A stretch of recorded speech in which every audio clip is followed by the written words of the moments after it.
Hello, tacticians! Welcome back to the Mythic Journey series. I'm deep in the theoretical territory now, which demonstrates that free-to-play tacticians can't really expect to have a wide roster of endgame-ready heroes. Oh well. With the December Battlepass supposedly dedicated to Calgar and some events revolving around him mentioned, unless I hallucinated the news posts about those, let's have a theoretical look at his mythic journey, even though I'm still some 400 charts away from it. Mission 1. Defeat 18 enemies with Calgar in one turn. Conveniently, Calgar's active ability hits up to 18 hexes, and there's an enemy type that spawns up to a total of 15 units, so this should be quite easily doable in Mirror Octarius. Alright, so for Calgar's Mythic Journey mission number 1, you need him to defeat 18 enemies in one turn. Coincidentally, his active hits exactly 18 hexes if all the hexes within distance of 2 of him are available. So it should be possible, considering that grots spawn up to a maximum of 15, to make sure that Calgar is completely surrounded by greenskins, as long as you have got at least 3 boys on the map and you spawn, or you let a maximum of the 15 grots spawn. And apparently the first map where this should be easily possible is Mirror Octarius Stage 4, where I'm trying to get this done.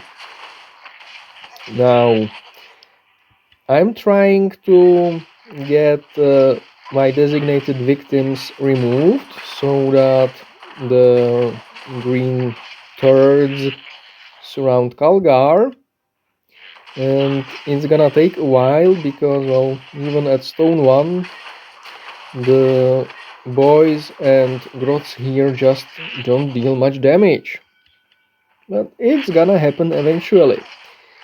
And I'm waiting for more grots to be here anyway, so all is well. Now, technically, you don't have to stop at 18 defeats because of battle fatigue, but why? I mean, if I can get the large hex completely full of enemies, then just hitting Calgar's active should get it done. No battle fatigues needed. But if you're trying to do this on a different map, where some of the hexes within your designated Calgar perch are cut off from the map by terrain or whatever, then don't despair, battle fatigue may be the way to go. Okay, and I'm seriously running out of things to say. And the arc is luckily running out of HP, so I won't have to freestyle for too much longer, I hope. Come on, die already. Finally. Alright, so in a few turns the grots should converge around Calgar, I hope.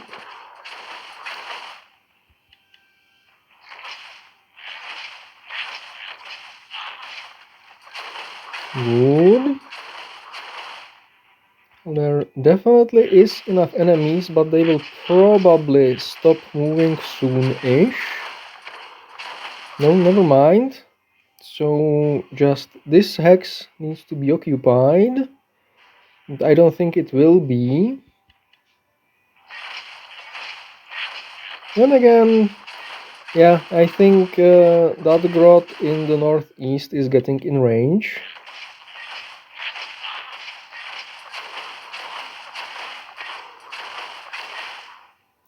Never mind.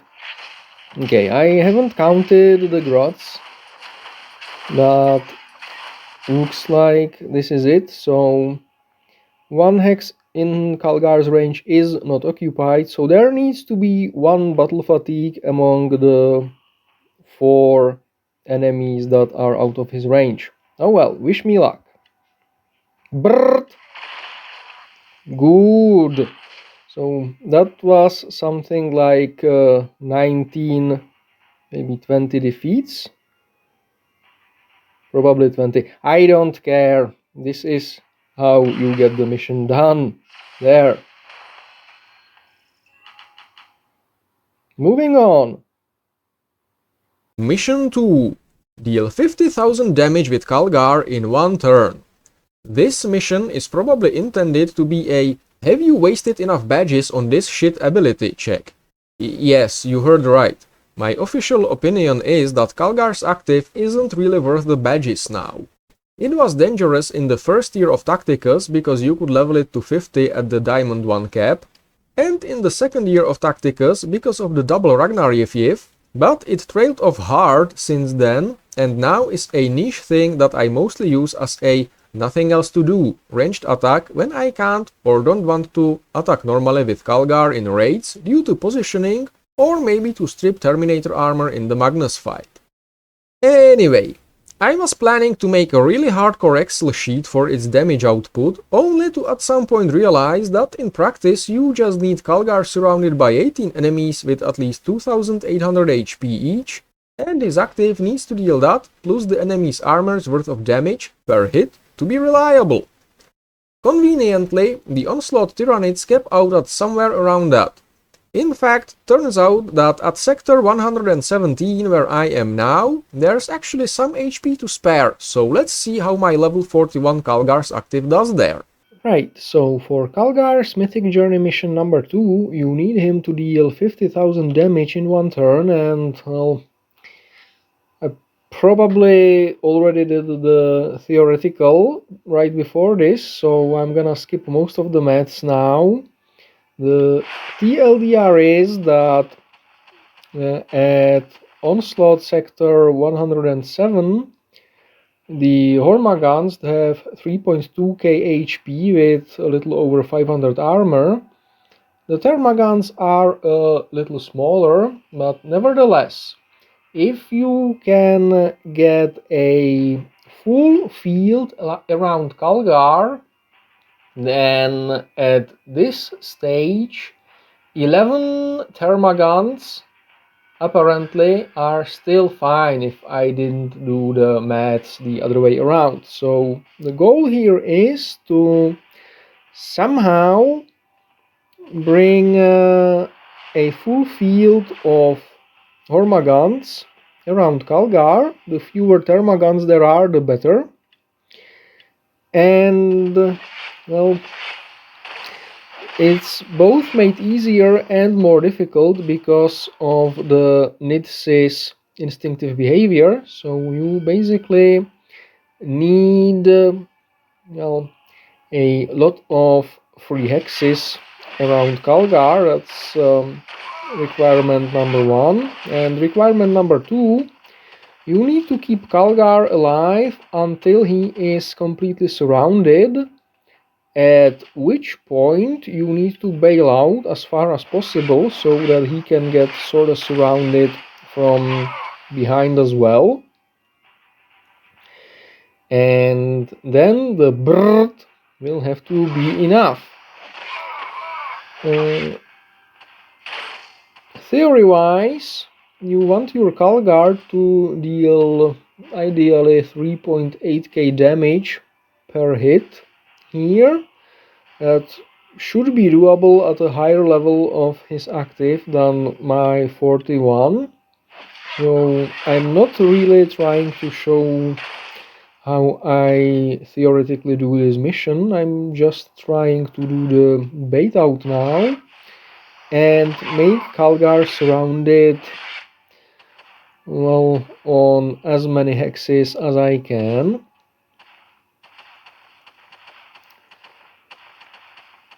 Okay, so I think now would be a good time to start pulling back.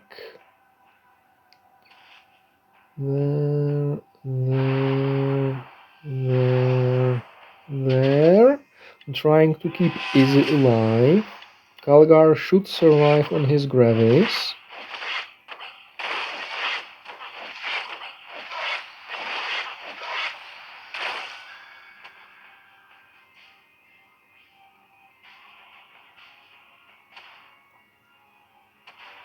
The game is lagging so much when so many enemies are present, especially with instinctive behavior. I probably complained about that before, and I probably will complain about that again.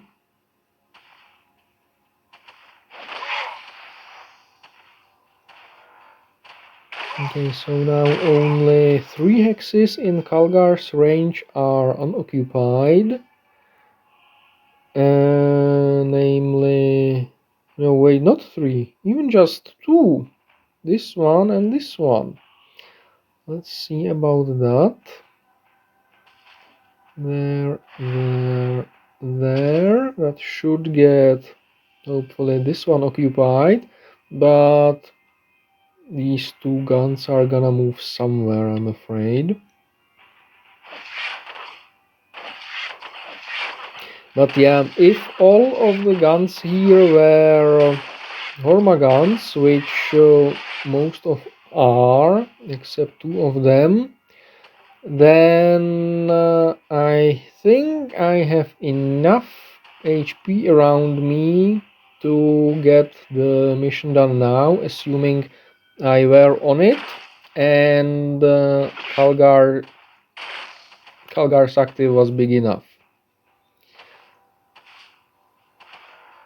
Okay, only 1 hex in Calgar's range is now... This one is now unoccupied, but that would have been fine, so let's brrrt. And I see that I need, well, roughly this much more damage from Calgar. Oh well, that's gonna take a few more levels and a few more badges. But it's not a problem because, well, my Calgar is nowhere near enough. I'm still missing around 400 shards. Oh well. Anyway, this is pretty much how to do this mission. So I'm gonna cut the video here and move on. Oh well, I guess I still need a few levels in Calgar's active after all. Sucks to be me. Alternatively, I am sure you can find an LRE stage where this would work too, with the added benefit of possibly bringing Aethana for a higher crit rate at the small price of her occupying 1 hex in the Brrrt zone. Or you can wait for a survival event allowing Calgar in and have grab him all the hits and damage power-ups, then park him right in the middle until he's the last man standing and surrounded in the legendary waves. Then hit the big red button to facefuck everyone right in the ass. However, there seems to be an extremely cheesy way that I kind of expect to be patched out soon. In the last raid season, one of our guildies got his deal 100,000 damage with Ragnar in 1 turn mission done by killing a mirror image in the Mythic Thaumakus fight. Apparently, the tick of 125,000 or so damage to Thaumakus from that counts as if dealt by the hero who killed the mirror image. Since the Mythic 1 bosses have twice the HP of the Legendary 5 bosses, I am assuming a Legendary 5 Thaumakus will be taking 60,000 damage or so, and as such should be enough for Calgar's needed damage. I would try and confirm this on record with my currently ongoing Maladus Mythic Journey's second mission, but alas, the next season doesn't have Magnus at all, so no promises now. At any rate, moving on now to Mission 3, Overkill 100 enemies with Calgar. Nothing fancy about this one, just pure grot smashing.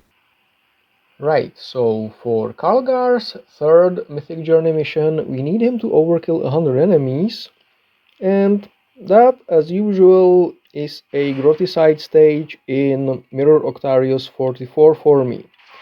So I brought Izzy as a counter of the there of the kills.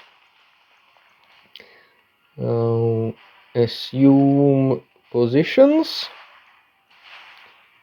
and just have Calgar punch stuff and punch stuff and punch stuff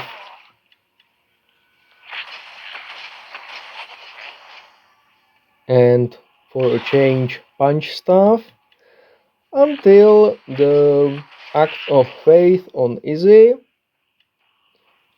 the crit chance specifically is plus what, 1000%? Probably, yes, because it stacks by 10% per each kill. And it's per actual kill, the fleas don't count, so she was at 60%, now she should be at 70%, and lo and behold she is. So like this, you can continue until you've got the mission done. Now, I wanna keep this peppy, so I trust you kinda got the point, so I'm gonna complete the stage and move on.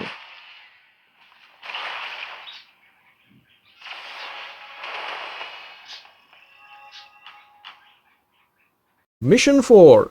Defeat an enemy with the immune trait with Calgar. Reasonably convenient if you want to play the Tyranids campaign event. There is no time limit on the standard difficulty boss fight, you can bring in Sizes and Nicodemus and just slowly and methodically punch the local Hive Tyrant to death with Calgar. If you don't want to play the Tyranids campaign event, the mission will be annoying, because Calgar is a support tank hero and his damage output is disappointing, to put it politely. You will need some coordination with your guildmates to attack a raid boss or sidekick at low enough health that you can land the killing blow, and then carefully set it up for Calgar, one way or another. Or you can be fancy and abuse your guild leader powers to one-shot the common one raid boss.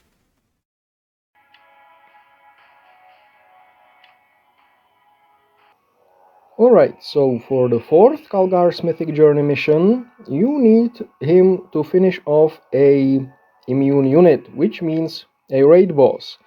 Now, conventionally, you would probably want to do that in the Tyrannid campaign event, but you can also communicate with your guild and kindly ask them to give you an early boss, because Calgar's damage sucks, and he needs all the support he can get on as a squishy enemy he can get. So, let's give this a shot. Start by moving in, preparing your Alpha Strike on turn 3, where even An Shi can buff Calgar. Of course, it's entirely possible to clear out as much of the trash as possible. Bird and bird. Now, it would be really great if the Tervigon came to low ground. Alas, it didn't. Well, anyway, it's go time. One avu, two avu. Thoriad move in to buff Calgar. And let's hope the crits will be enough. Whoa! And they won't. Perfect! Calgar sucks horse dick.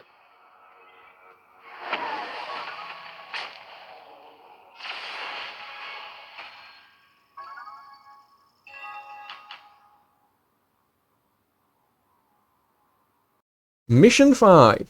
Deal 100,000 damage with Calgar.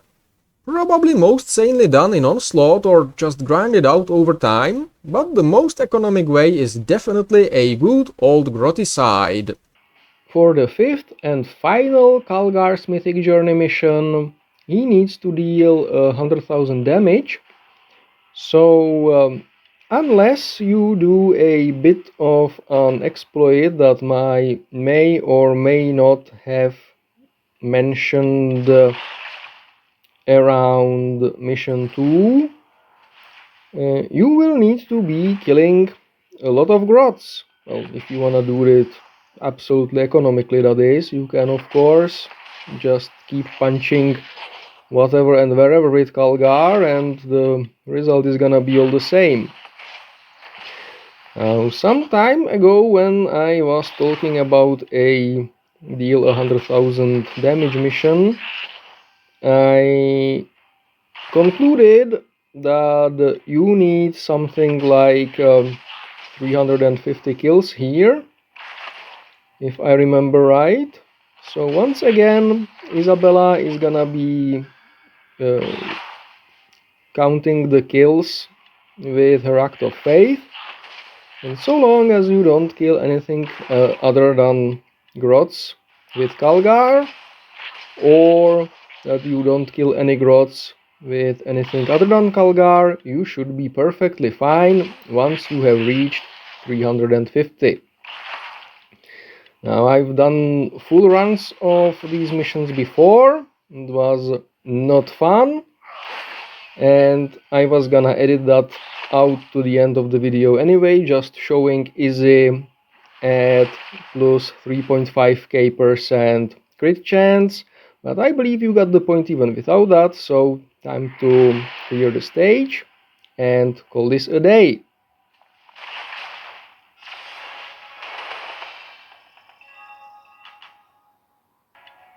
And that's the theoretical on how I'm going to eventually get my Calgar to Mythic. I'm currently using him in my Rapid Assault Raid theme on Magnus, Call and the Riptide, and I'm sure the 10% or so boost from the Ascension to his passive will make quite a difference there. Or maybe Calgar's Relic will be good. Well, one can hope. Anyway, with that you made it to the end of this video. I hope you are suitably disappointed by its lack of profound wisdom, and am looking forward to failing to meet your expectations in the next one as well. Kaurin, out.